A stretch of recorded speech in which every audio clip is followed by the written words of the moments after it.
येवला तालुक्यातील पारेगाव येथील तुळशीराम पाटे या शेतकऱ्याच्या शेतामध्ये आकाशातून काहीतरी पडल्याची माहिती ही तहसीलदार आणि पोलिसांना मिळताच या ठिकाणी एकच धावपळ उडाली आणि या ठिकाणी जे तर ते त्यांच्या गावाच्या क्षेत्रामध्ये आकाशामधून जे पडलेली वस्तू जी तर आपण पाहू शकतायत का हे हवामान मोजण्याचं यंत्र असल्याचं जे तर ती माहिती समोर आलेली आहेत। कारण की त्याला असलेला बलून जो आहे तर तो फुटल्यामुळे या ठिकाणी हे यंत्र थेट या गावाच्या शेतामध्ये येऊन पडलेलं आहेत आणि या ठिकाणी जे तर ते पोलीस असतील किंवा तलाठी असतील यांनी येऊन या ठिकाणी पाहणी केली आणि पंचनामा केलेला आहे। आपण त्यांच्याशी बातचीत करणार आहोत। नेमकी ही वस्तू काय आहे तर काय सांगाल?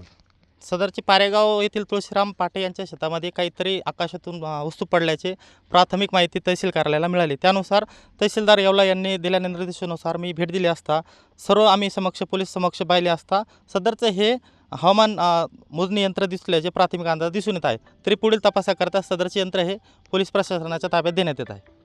एकंदरीत हे हवामान मोजण्याचे यंत्र असल्यामुळे या ठिकाणी शेतकऱ्यांच्या या ठिकाणी सुटकेचा निश्वास सोडला आहे। उमेश पारिक, TV9 मराठी, येवला, नाशिक।